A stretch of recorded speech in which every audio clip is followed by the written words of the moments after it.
author, and foreign policy expert. You are widely considered for your leadership during the Gulf War, where you orchestrated an offensive strike that destroyed 70 Iraqi armored vehicles in 23 minutes with no casualties, in what was the largest tank battle since World War II. You retired from the military in 2004 after 28 years of service and became a commentator on CNN, the BBC, and Fox News, where you regularly appeared on the Tucker Carlson Show. In 2020, Donald Trump appointed you as senior advisor to the Secretary of Defense, and you've written 5 books on military transformation. Regarding the war, you have said that Ukraine cannot win and that Russia is now more powerful and unified than ever. You also believe that President Zelensky is getting desperate and that supplying cruise missiles to Ukraine that can strike Russia is a quote-unquote invitation to disaster, one that could result in World War III. Colonel Macgregor, welcome back to London Real. Thanks. If I could just make one quick correction. We had 6 casualties in 1991, 1 dead and 5 wounded, and we lost a Bradley fighting vehicle. So there is no cheap victory. Everything costs something. And the fighting actually lasted for several hours. It was just the initial breakthrough that you described. Anyway, just so people understand that. Yeah, no, I appreciate those details, and they are important. I guess I wanted to start off with what we saw a few weeks ago with the Wagner Group and the quote-unquote coup that happened over this 48-hour period. We were trying to get news. There were Twitter spaces involved. There were things coming off on Telegram. And I got to tell you, Colonel, I was watching it, and I just didn't trust anything I was seeing or hearing. But at the same time, obviously, something was happening. And I'm really curious on how you monitored it in real time, what you were thinking in real time, and did your conclusions change 24 hours or even 48 hours after that? Well, first, we have an old expression in the Army about battlefields or anything, frankly. The first report is always wrong. So whatever you hear quickly is usually inaccurate. I think the second part is that you're dealing with someone who is probably Russia's answer to reality TV in the United States. Prigozhin is an interesting character. He's entertaining, but it was not a coup. It was not an uprising. It was not a rebellion. And it was funny to watch all of the usual suspects in the West, the retired army generals in the U.S. and Britain and elsewhere. This is the end. Putin is finally going to be removed. It's all nonsense. This thing was never aimed at Putin in that sense. I think Prigozhin was giving voice to frustrations that are widespread in the senior ranks of the Russian military. And that is, look, this thing is taking too long. It's time for us to end this war. Effectively, let's attack and get this done.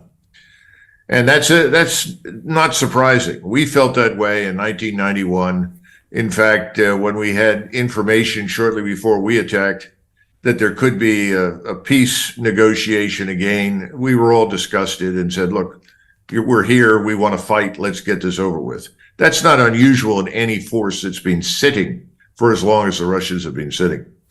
And remember, you got a lot of troops that haven't been employed yet, and they want to fight. But I think Prigozhin's other agenda was to save the Wagner Group. And the Wagner Group is, remember, it's something more like the French Foreign Legion than anything else. We keep calling them mercenaries in an effort to diminish them or denigrate them. They're not mercenaries. It's really much more like the French Foreign Legion. And the French Foreign Legion is sworn to defend the French national state. Same thing is true for Wagner. They absolutely are devoted to Russia and committed to it. And he did not want to see it dismembered and abandoned. Well, ultimately, he kind of lost that battle because out of the sort of 25,000 or so, only 8,000 remain that have been moved or will shortly be moved to Belarusia. They were last in Luhansk. He bloviated as soon as it became clear that this was being mistaken for something else. And we have a lot of evidence to suggest that the Air Force commander who committed attack helicopters against his small contingent of 3,000 or 4,000 did so on his own initiative, that was not ordered by Putin. But as soon as that happened, he said, look, this is not what we came for. And I think he was trying to make a point that he doesn't like the Minister of Defense, which is fine. But he really, really, really dislikes General Gerasimov, who is chief of the general staff, who's now currently the theater commander. Well, that happens in war. And I'm sure he's not alone, as I've said. But beyond that, there was nothing much more to it. And I think we will see Wagner again in a different form operating out of Belarus. Has the group itself disbanded? Is it still there? What is the status of that elite About force? 2/3 of it was offered the opportunity to sign contracts with the Russian army, and they've done so. The other 8,000, as I said, are getting ready to move up to Belarus as soon as the facilities to house them are finished. And Prigozhin has gone in and out of Moscow and back to St. Petersburg. Now, what happens with him at this point, whether or not he'll show up again, who knows? But he's certainly not the traitor that people thought he was initially. That wasn't his intent. He's enormously popular in Russia, as is the Wagner Group. I mean, these people are seen as heroes, and was considerable justification for the fighting that they've done in places like Bakhmut. But the Russian population itself wants this war to be fought and won. They're sick of this long wait. But that has much to do with Vladimir Putin's view of things in the West and his desire to avoid a larger war with NATO and the United States. And so what is the state of the union of this war? We're in July now. I guess there's not a huge window of actual fighting in this type of territory because of the winter and then the muds, etc. But where are we right now? Because, again, I referenced in the intro the possibility of cruise missiles being offered. We saw some of these old weapons being supplied by the U.S. But what kind of is the state right now? How do you read the war at this point? Well, let's look at the Russian side first. The Russians are actually attacking up in the northeastern corner of this long line of defense that is sort of shaped like a banana in southern Ukraine. And they've made a lot of progress, aiming in the direction, generally speaking, of Liman in eastern Ukraine, but really towards Slavyansk. And those are road networks that would lead Russian forces on the offensive to go all the way to Kharkov very quickly, and actually to strike even further west and north towards Kharkov, or to swing around behind the Ukrainian forces that are down south. Those forces came out of the Belgrade area. There's always been a tank army down there, along with a lot of other Russian forces that have yet to really be employed. And this offensive is being very successful right now. At the same time, the Ukrainians in small numbers, all up and down the line, have continued to launch attacks, all with no success at all, catastrophic losses. So the Russians are in good shape. They've taken some losses, but their losses are perhaps in the hundreds, maybe 1,000 wounded total. Nothing significant or severe that the Russians cannot absorb. The Ukrainian side's in a very different position. They were built up and pushed, I think, to launch these counteroffensives or counterattacks up and down the line to prove that there was still life in Ukraine, to attract more support. I think the rationale for it was much more political than military. And the losses they've sustained are horrific. The latest figures I've seen, somewhere between 24 and 26,000 Ukrainian soldiers have died just within the last month as a result of these counterattacks. How many thousands of wounded have been added to the numbers that already exist, we don't know. I recently listened to someone talk about the numbers of dead lying all over eastern Ukraine, mostly Ukrainian soldiers, some civilians, a few Russians, but overwhelmingly Ukrainian. I think the Ukrainian force is desperate and, frankly, on the point of disintegration.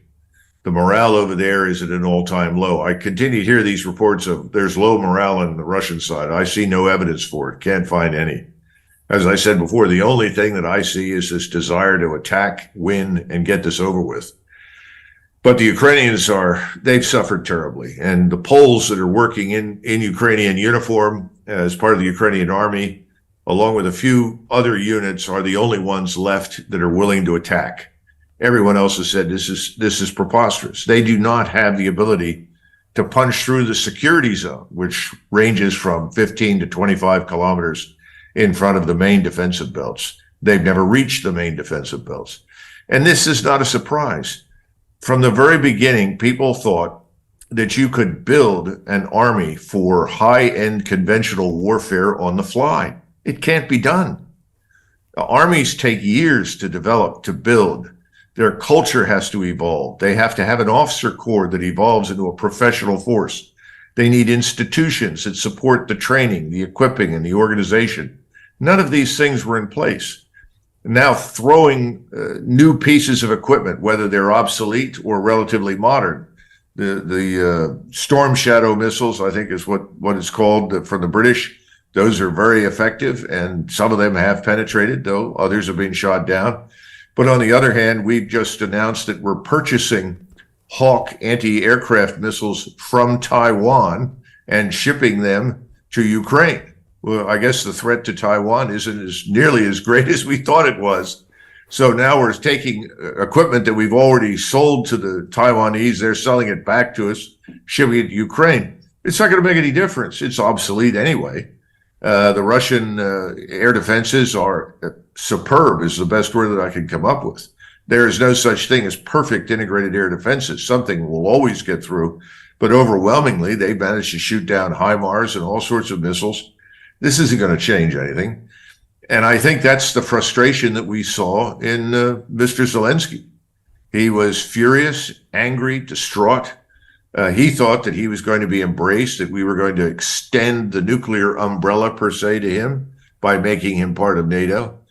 Although I personally don't have any faith in extended nuclear deterrence, but nevertheless, there are a lot of people that think it's still meaningful. He didn't get what he wanted. He's bitter. He's angry. The losses inside the country are horrific. It's only American cash that really sustains this Ukrainian state. It's on life support. And the humane thing would be to put an end to it and negotiate, but it's not going to happen. And I think that's really what is next on the agenda is in Moscow, in the discussions at high levels. I think they're going to finally say, unless we finish this and attack, go on the offensive, there will be no end. Because sitting here in the South and killing large numbers of Ukrainians has not persuaded the West, certainly not Washington, to abandon this folly. You said before that Putin is concerned about how the world views this. I found this interesting. From China to Africa to nations all around the world, he's concerned of the optics of this. And again, a lot of people would be surprised because here in Britain and in America, 90% of the mainstream media, it has already chosen its position on the Ukraine war. It doesn't even matter what happens on a day-to-day basis. We get fed just a cinder narrative. If there's any successes, they are multiplied. And if there's any failures, they are hidden. And so to explain why Putin cares of the optics of this, because we're also taught that he's this evil dictator that doesn't have any cares for anything. Explain both of those narratives in your mind, and that might be a surprise to a lot of people who get their news from newspapers and television channels. Well, remember that he's also conducting warfare against us on the financial level. Remember that he represents in the minds of many people around the world someone who has decided to challenge not just American military and political hegemony, but American and Western financial hegemony. The World Bank and associated institutions have effectively been puppets for U.S. and allied foreign policy. We have been in the business for decades of telling people in Nicaragua or Cameroon what kind of crops to grow. And if you don't do what we tell you to do, then we won't lend you the money that you want. We talk all the time about the Chinese supposedly blackmailing people by lending them lots of money and then holding them accountable. Well, we do the same thing, only we do it in more subtle ways that are actually more damaging to the society because we're very intrusive. We're not just interested in the specific project. We're trying to restructure people's societies, change their cultures. So you have people in Africa, Latin America, much of Asia, who are very sympathetic to the Russians, who are seen as standing up to this. And you know that they're trying to develop a new currency. It's going to take some years. It's not going to happen overnight. That is pegged to gold. And India, China, and Russia probably are sitting on the largest concentration of gold in the world right now. And a lot of us are beginning to wonder how much gold we've actually got under under the streets in New York, London, and Fort Knox. We'll have to find out at some point. But the bottom line is, this is a new era that is coming. And they've already got 40 plus nations willing to join this new currency. India, China, and Russia, of course, are at the center of this, at the core of it. And this is seen as a rebellion against our financial dominance that has been so, I would say, from their standpoint, certainly destructive in so many ways for so long. So that's part of it. The second part of it is, he has given very, very specific orders to the Russian army in terms of how he wants them to behave. And if you're looking for a model, you've got to go back to Tsarist Russia, because the Tsar and the Tsarist forces, whatever they were, however imperfect they were a club of humanitarians compared to the evil Bolsheviks that replaced them. He has done everything he can to divorce the behavior and the attitudes and the culture of today's Russia from the Soviet Union and that evil past. I mean, he's not interested in slaughtering Ukrainians. He's been opposed to that from the very beginning.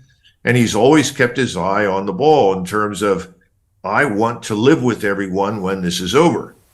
And I think he's adopted Charles de Gaulle's position, which is Americans don't live in Europe. Britain is an island, and we're Europeans.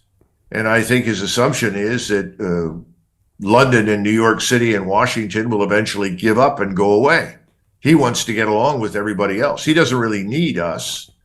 And see, this is the other problem that we never thought through very carefully. No one sat down, and we try to do this in the military. We don't succeed very much on a strategic level, but we try to ask the question of, what is the purpose of our operation? How are we going to do it? And what do we want things to look like when it's over? That's an important question. We didn't do that this time. We just said, we want to harm Russia. We want to remove Putin. We want to destroy Russia. We want to ultimately dismember it. If you read the things that people are saying, and strip it of resources. What are Putin's goals? Putin's goals are much more limited and always have been. He moved into Ukraine with about 90,000 troops. There were another 100,000 outside of it, but as far as going into Ukraine itself with 90,000, we were all shocked. I was one of them. What is he doing? I didn't understand what his point was. Well, his point was, I don't really want to wage war. I just want to signal to you that I'm serious. We're not going to tolerate this platform for the projection of dangerous military power against my country. It's not going to happen. We won't tolerate it. And so we all said, well, look how bad the Russians are. They don't know what they're doing. And look how small this army is. Well, all of that's being corrected. They've got 750,000 troops in and around Ukraine now. Most of them are outside of Ukraine, over 300,000 sitting in strategic reserve, ready to launch. Why? Because he doesn't want a war with NATO. And if we intervene, he's going to need all of those troops. So he's been holding back and holding back and holding back in the hopes that someone would sober up, wise up, and negotiate. Well, it's not going to happen. He found that out the hard way in the summer, which is why you got the large military buildup. I think he's discovering it again. And this is unfortunate because I think things are changing in Europe faster than they are changing here, because let's be frank, most Americans could care less what happens in Ukraine. They don't even know where it is, half of them. But for you, not so much perhaps the British, but certainly for the Europeans, this is next door. This is quite close. And once you move past the Poles and Lithuanians, there isn't much stomach among the Europeans for a major war with Russia, for the simple reason that they don't see the need for it. So eventually, I think we're going to see governments change. I think Macron will be gone. I think Scholz will be gone. That will certainly help. And the real question is what happens in Britain, the other leading power on the in NATO. And I suspect that that may change too, especially if you look at your bond market. We don't want to talk about that right now, but nevertheless, that's a real danger, I think, to the current British government. So I think he's betting that the Europeans will sober up faster than we will. We're just going to continue to throw coal on the fire, just keep it going on the assumption that somehow or another this benefits us. It doesn't benefit us in any way, shape, or form, but that's the attitude in Washington. And no one is going to stand up and say, by the way, We didn't do our jobs. There was no purpose, method, end state thinking. There is no strategy. We don't know what to do. We can't do much anymore. We're just going to continue to shove obsolescent equipment at Ukrainians. Well, I mean, right now, I mean, the Biden White House has to continue on this. If anything, it maybe helps him to get a chance of reelection, but that's the only reason they're funding this. They can't walk it back, and so that's going to continue until the elections next year. You mentioned in a recent interview that you mentioned the fools in London, and you said that island could become a death trap for them. You also talked about how Boris Johnson was sent over, maybe from the Biden White House, to talk to the Zelenskys. Tell me about what we're doing here wrongly or rightly in London. Well, I don't remember saying death trap, but I may have. I think the British are on a very dangerous path. I mean, if you look at your own armed forces, I mean, it breaks my heart to look at the British Army. It's a shadow of its former self. And the British Army, even though it was always smaller than the US and German armies, for instance, was usually regarded as a very professional and competent organization. I think today it's just a skeletal framework of what's needed. You've got 2 aircraft carriers that you've invested heavily in, no aircraft to put on them. They're not manned. I don't know what you're going to do with them, but no one bothered to think through carefully, what are we going to do with aircraft carriers? I mean, that's the current white elephant of the new era. It's analogous to the battleships that we once had in great numbers. Those things are easy to pinpoint and easy to sink. And I think the British, for some reason, well, I guess it's quite clear the British people have chosen not to really question very thoroughly what their politicians say and do about Russia, which is astonishing to me. Because Russia is not the Soviet Union. It's not remotely like it. There is no Communist Party running the show. You don't have the NKVD rounding up thousands of people and imprisoning them or executing them every day. Although I'd say the Zelensky regime is probably closer to that in reality than anything happening in Putin's Russia. And so the British have worked themselves into a corner, much like ourselves, and there's no way out. So what could happen? And then the possibility that the SAS, which has always been very, very good, but seems to have been very, very active in Ukraine, could go too far and provoke the Russians in ways that I think could be catastrophic for Great Britain. We forget that there is a Russian submarine fleet, and that fleet is large and capable. Britain could face another potential embargo that could put it through real serious strains internally. I wouldn't exclude anything right now. The Russians are going to end this, and they're going to end it on their terms. They don't want this war to spread to a regional level. But if we insist on it, they're going to fight it and win it. What are we going to send to fight? This is the question all the time. Where's our ammunition? We don't have it anymore. We've given it up. It'll take us years to replenish those stocks. Well, there are no shortages of ammunition of any kind on the Russian side. Remember all those months we heard, oh, the Russians are running out of missiles, running out of this, running out of this. Well, crazy. Their factories are running 24 hours a day, 7 days a week. And by the way, the Chinese stocks of older ammunition, such as 152 millimeter artillery shells, are almost endless. They're being shipped to Russia, no doubt.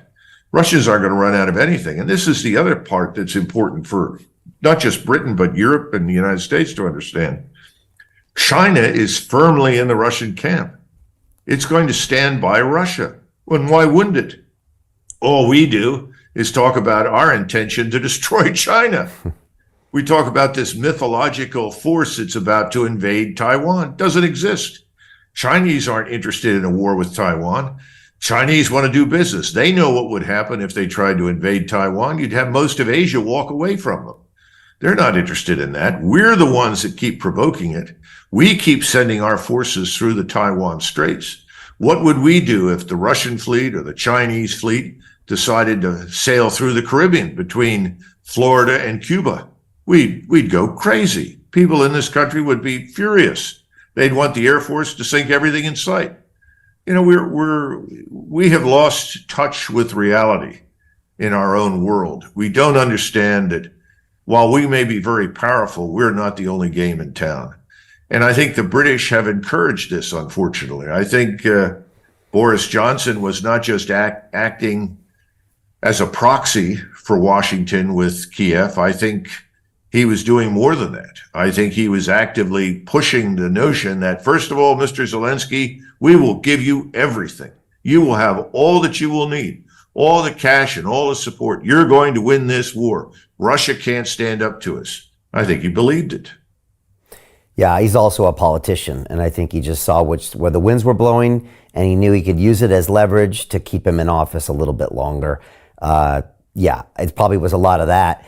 You know, you talk about some of these darker end games, Colonel. You talk about maybe an embargo here in the UK. You've also talked about potentially Russia and China moving in to the cartels in Mexico and empowering them. And you said we could be looking at a scenario that like the Cuban Missile Crisis on steroids, where there's, you know, locations very close to America that are now being backed by all these foreign regimes.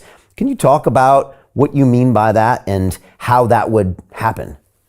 Well, remember, the Ukrainians have already managed to resell, let us say, weapons from the United States, including Javelin missile systems and others, through the arms bazaars that are run out of places like Kosovo to various bad actors, if you will. And we've seen them now show up in Mexico. We've seen people walk around with Javelin missiles. The Mexican cartels, frankly, are better armed in most cases than the Mexican armed forces. This is not a good thing. The cartels, and we've seen this so many times in the past, where political forces and criminal elements, organized crime, come together in an alliance for temporary benefit. We saw the IRA work closely with various Islamist groups and actually find their way into the Caribbean as well. We have in Mexico right now, not only Hamas, we've also got Hezbollah down there, and a large and growing population of Muslim Arabs, many of whom are radicalized, not all of them by any means, but many. The drug cartels are in it for the money. Now, they don't really want to attack us, but if you offer them enough money and create the incentive, particularly in view of the fact that we are not defending our borders, we are allowing millions of people we don't know to walk into our country and then receive benefits that our own citizens don't get. It's not very difficult to believe that that's an open, gaping wound into which a great deal of salt can be poured quickly. We haven't even talked about Cuba and Venezuela, or perhaps other countries in Central America that are anti-American, hostile to us for a whole range of reasons, some of which, by the way, are legitimate if you go back far enough. But nevertheless, those are opportunities for the Russians to start multiple fronts that we have to deal with. We seem to have ignored that. And then, of course, you have our favorite friend in North Korea. North Korea has always been much closer to Moscow than to Beijing. To be frank with you, Xi in Beijing doesn't like North Korea. Most Chinese don't like North Koreans. They don't even like Koreans, but they certainly don't like North Koreans. It is seen as a destabilizing element. The Chinese would like to get rid of it. That's why there was an opportunity under Donald Trump before he left office to come to an arrangement to denuclearize North Korea, with the goal ultimately of making the South, the Republic of Korea, the caretaker for the North. And the Chinese would be quite happy to do that. They do a land office business with South Korea. South Korea, Japan, China all do a land office business in Taiwan with the microcircuitry industry. I mean, Asia is a different place from where we live. Asians don't think like us. They're not interested in any major wars right now. Nobody wants one. But that doesn't mean that the arrival of new rocket bodies inside and new rocket engines inside North Korea would not spark a crisis. You know, whatever they have in North Korea has come from Russia when it comes to rocket technology, weapons technology. It hasn't come from China. You mentioned the borders. You know, I think presidential candidate Robert Kennedy down at the borders recently. And Colonel, I was shocked. I grew up on the border in San Diego. And back then, it was probably Mexicans coming over the border. Then later, we saw Central Americans coming over the border. I think when Kennedy was there, it was like a cornucopia of the United Nations. like Africans and Muslims and people from the Middle East. And I was shocked. I didn't realize that people were traveling to Mexico from all over the world just to get into America. What does that mean for the longer term breakout of the U.S. and security and all of that? Well, let's look at it carefully. I've always liked a law that the Austrians passed years ago that said that until every Austrian who wants to work and can work, we will not admit anyone else to the country. So they've done a better job of managing that issue than I think almost anybody else has in Europe. And I would tell you they're not perfect, and they know that. But nevertheless, that's a logical step. If you look at the United States today, if you look hard at our economy, the underlying fundamentals are not good. Why would you introduce millions of people into an uncertain future inside the United States with an economy that probably can't employ them? And who's coming in? We're already complaining about the terrible quality of American education in public schools. Well, if we're not providing adequate education for our own population so that it can find employment in the future, why are we bringing all of these people in? We don't know who they are or what they want. And we probably can't employ most of them. Now, you do have thousands of Chinese, thousands of Russians, thousands of Ukrainians that have managed to come in. In some of those cases, they may be employable, but we don't know. We also don't know why they're here at all, other than, well, we'd like to come in and live in the great consumption machine. Well, I understand that, but where are we going to put them? What are they going to do? Our nuclear power plants are not all perfectly secure. It would not be very difficult for someone inside the United States to sabotage a nuclear power plant. Imagine the level of emergency and alarm that would provoke inside American society. We haven't had that problem yet, but that doesn't mean we couldn't have it. We don't know who's here. And this is the stupidity of saying, well, we have to be prepared to fight the Chinese. Really? People 10,000 miles away. You want to go to war with them? Why don't you close the border? Why are you admitting thousands of Chinese to our universities, to our laboratories, to our production facilities? I mean, it would be logical in my judgment, if you're worried about the theft of your intellectual property, to stop that. But why would you want to go to war instead? It's sheer lunacy. Makes no sense at all. And as my Japanese and Korean business partners have told me in the past, Chinese are not doing anything today that they have not done for centuries. The diaspora has always sent back whatever they could find that might be useful to the home country. Gee, what a surprise. But we don't need to make it easy for them, and we have. Speaking of domestic concerns, you've said that you don't think Biden's going to even make it to the election. You've also talked about banking crises, and you've said, and you kind of alluded to that now, that internally, America has serious problems in the next 12 months. Can you expand on that? Nassim Taleb, some of your viewers will know who he is. Yeah. Very brilliant man. Yeah. He was the man that developed this whole concept of the black swan event that is mentioned routinely these days. And just a couple of days ago, he was asked similar questions, and he talked about the potential for financial instability and collapse, another return to what happened in 2008, only worse, because we could not necessarily bail out everyone 100% on the dollar as we did back in 2008.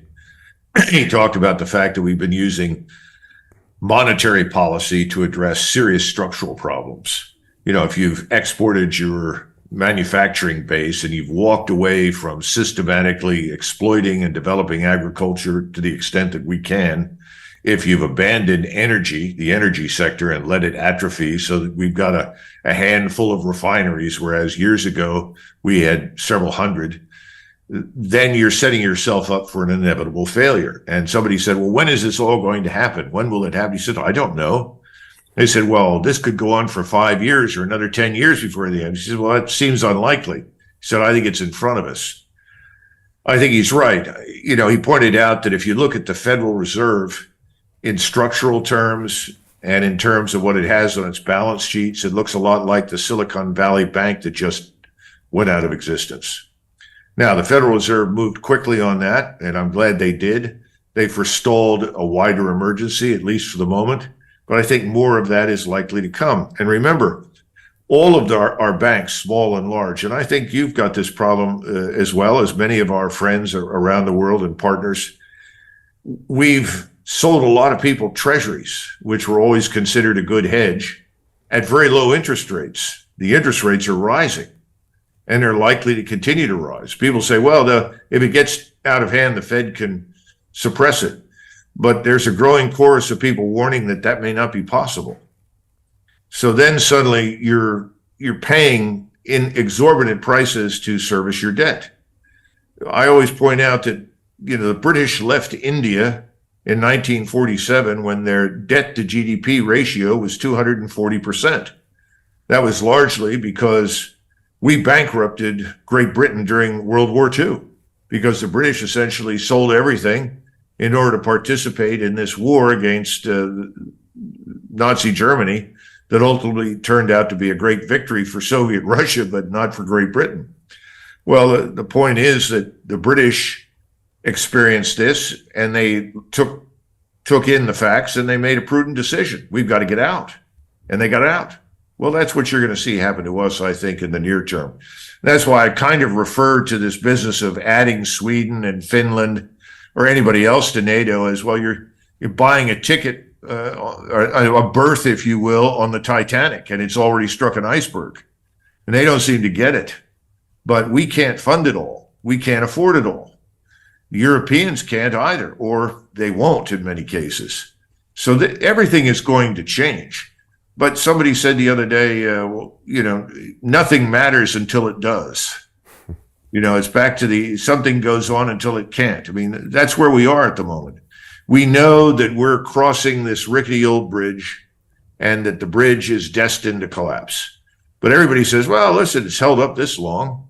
Let's continue to use it. Going to be god awful when that collapses. You mentioned NATO. Like, what kind of implications are going on there now? You've also mentioned that the Poles and the Lithuanians are kind of fired up to take this fight, but nobody else is at this point. You also mentioned the cruise missiles, and in a desperate Zelensky's hands, firing those into Russia could be his last-ditch move. And if you do that, Russia has to respond, and then everything gets escalated and gets more and more dangerous.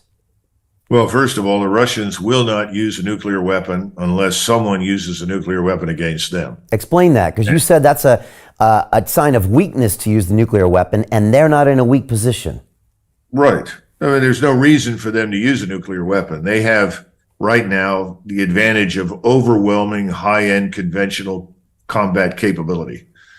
The reason Ukraine still has forces fighting is because the Russians have not decided to attack and annihilate them.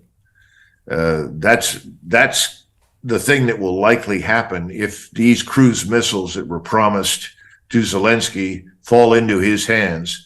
His regime is so desperate that they will attack targets inside Russia. Now, I'm sure the Russians will shoot down most of them, maybe only half of them. Who knows? How many cruise missiles have to hit Moscow or Belgrade or Rostov or any other Russian cities before somebody says to President Putin, why haven't you stopped this? And then it's over. Absolutely, it will end. As I said, you've got hundreds of thousands of troops in reserve. They're brilliantly equipped. They're very well trained now. You're not talking about the U.S. Army National Guard or the militia or the Saturday night soldiers that people used to joke about in Great Britain. These people are trained. They've been in the military. They're not foreign to it. Now they're assimilated. They're ready to go. So I think that would happen and that would escalate. Now, the question is, what do we do? And that's the question that has always plagued Putin, because Putin, again, doesn't want a long-term state of war with the West. China doesn't either. China wants to extend this one belt, one road all the way to Europe. As long as Ukraine is disintegrating and in chaos, it can't do it. Everybody wants to get back to that on the other side. I think there are Europeans who are privately saying, look, this is crazy. We've got to get back to normal too. We can't go on much longer. You know, you see demonstrations in Bulgaria, in Moldova, in Romania, all against this notion of war with Russia over Ukraine. It's not because they hate Ukrainians or love Ukrainians or hate Russians or love Russians. They want to get back to normal. They want this to be over. I think if I look at the polls right now, in Poland, I think it's roughly 52% have expressed a desire to avoid war with Russia.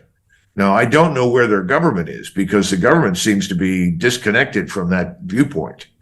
And you're right. The Poles and Lithuanians could field a force, I don't know what size it would be, that could conceivably intervene in Western Ukraine. And I've tried to tell them when they've asked me, I've had people call from Poland and say, what do you think will happen? And I said, well, even though your governments stand up and say, we're doing this on our own, this is not a NATO event, the Russians are going to say, this is a Trojan horse for NATO. These people are in NATO. And so, again, when the alliance expanded, there were voices inside NATO that said, you know, Eastern Europe is a different place.